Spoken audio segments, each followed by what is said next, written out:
नमस्कार, मैं हूं अशोक सिंह और आप देख रहे हैं बॉडमास मेडिकल। आज के इस इम्पॉर्टेंट वीडियो में हम लोग बात करेंगे कि जो एनएमसी ने नया गजट इशू किया है, उस एनएमसी गजट में क्या है और उसके क्या इम्प्लीमेंटेशन के असर हो सकते हैं, क्या वो इस साल इम्प्लीमेंट हो सकता है।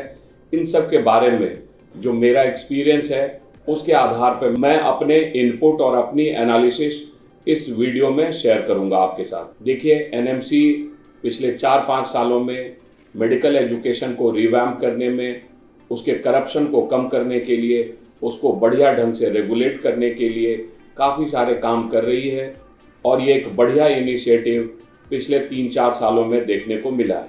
ये जो नया गजट है उसमें इन्होंने वन काउंसलिंग के बारे में बात की है। देखिए, इंडिया में जो स्टेट गवर्नमेंट मेडिकल कॉलेजेस हैं, इनकी 15% सीटें सेंट्रल गवर्नमेंट को जाती है, जो सेंट्रल गवर्नमेंट अपने सेंट्रल यूनिवर्सिटीज़ और एम्स की सीटों के साथ ऐड करके ऑल इंडिया कोटा में उसकी काउंसलिंग करता है। और जो बची हुई 85% सीटें हैं गवर्नमेंट मेडिकल कॉलेजेस की, और जो उस स्टेट के स्टेट प्राइवेट मेडिकल कॉलेज हैं उसकी 100% सीटों की काउंसलिंग उस स्टेट का डीएमई करता है और उसकी काउंसलिंग स्टेट अपने रिजर्वेशन सिस्टम और अपने तरीके से उसकी सीट मैट्रिक्स को डिसाइड करता है। अब इस सिस्टम में और अगर वो वन काउंसलिंग होगी तो उसमें क्या फ़र्क आएगा।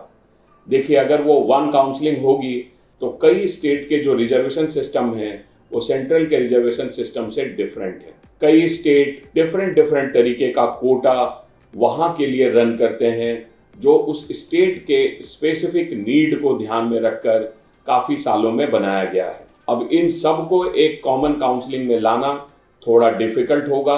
तो ये जो अभी गजट आया है, इस गजट को तुरंत इम्प्लीमेंट करना इतना आसान नहीं होगा। तमिलनाडु ने इसका ऑलरेडी विरोध किया है और इसको इम्प्लीमेंट होने में अभी थोड़ा वक्त लग सकता है। अगर आप मेरे से मेरी राय पूछेंगे तो मुझे लगता है कि इस साल इसका इम्प्लीमेंट होना मुश्किल है। अब बात करते हैं कि इसके इम्प्लीमेंट होने से क्या बेनिफिट्स होंगे।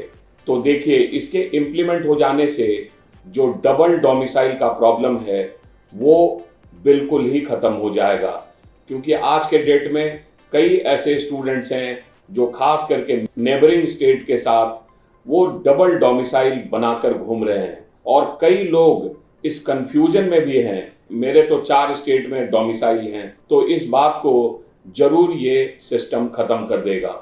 आपको डिक्लेयर करना पड़ेगा कि आप कौन से स्टेट के डोमिसाइल से हैं और आप मल्टी डोमिसाइल इस्तेमाल नहीं कर पाएंगे। ये डोमिसाइल वाली बात में मैं थोड़ा सा आपका और एक मिनट का वक्त लूँगा, क्योंकि मेरे पास भी इतने स्टूडेंट्स के फ़ोन आते हैं, पेरेंट्स के फ़ोन आते हैं और सब ये कहते हैं कि महाराष्ट्र में तो इस कट ऑफ में मेरा हो रहा है एडमिशन, हिमाचल में तो मेरा हो रहा है, गुजरात में तो मेरा हो रहा है, गोवा में तो मेरा हो रहा है।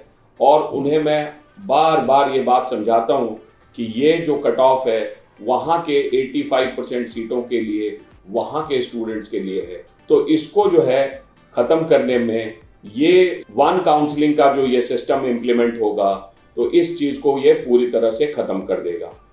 दूसरा क्या बेनिफिट होगा इस वन काउंसलिंग सिस्टम से, जो सीट ब्लॉकिंग है, मल्टीपल स्टेट में काउंसलिंग और वहाँ की सीट ब्लॉकिंग, क्योंकि जब ये प्राइवेट कॉलेजेस की खास करके जब स्टूडेंट कई सारे ओपन स्टेट में काउंसलिंग करता है तो एक ही बच्चे के कई स्टेट में अलॉटमेंट आ रहे होते हैं और वो अगले राउंड तक जा रहा होता है।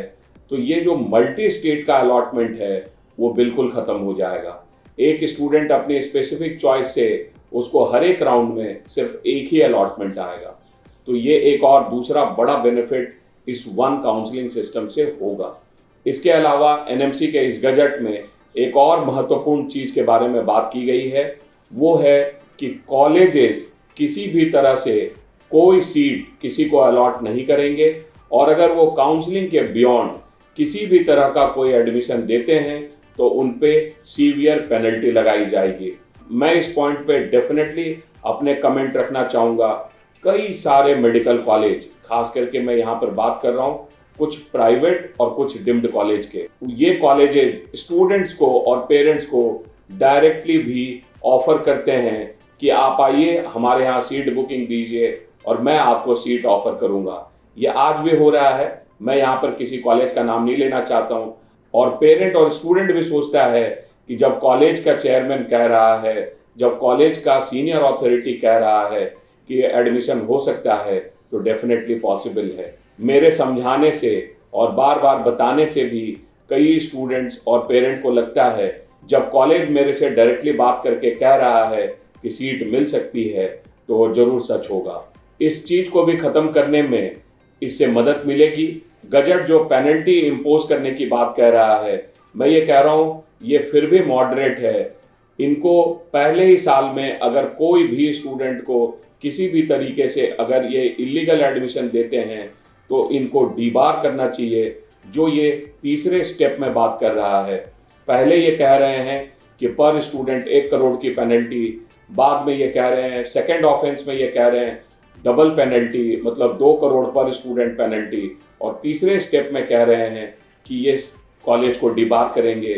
तो ये जो है ना डेफिनेटली होना चाहिए। और स्टूडेंट और पेरेंट को मैं इस वीडियो के माध्यम से भी बताना चाहता हूँ कि इंडिया में मेडिकल कॉलेजेस के एडमिशन सिर्फ काउंसलिंग से होते हैं और आप डबल डोमिसाइल का भी इस्तेमाल नहीं कर सकते हैं और न ही किसी कॉलेज को डायरेक्टली अप्रोच करने की आपको ज़रूरत है। तो ये जो कुछ महत्वपूर्ण मुद्दे थे इस गजट के, और इस मुद्दे से रिलेटेड मेरी अपनी जो राय थी मैंने आपको इस वीडियो में बताया है। उम्मीद करता हूं कि इससे आपको कुछ मदद मिलेगी। अगर आपको ये वीडियो पसंद आया तो वीडियो को लाइक और शेयर करें और चैनल को जरूर सब्सक्राइब करें। वीडियो देखने के लिए आपका बहुत बहुत धन्यवाद। Thank you. Subscribe YouTube channel. Broadcast Medical. Broadcast Education. Your dream, our mission. We are Team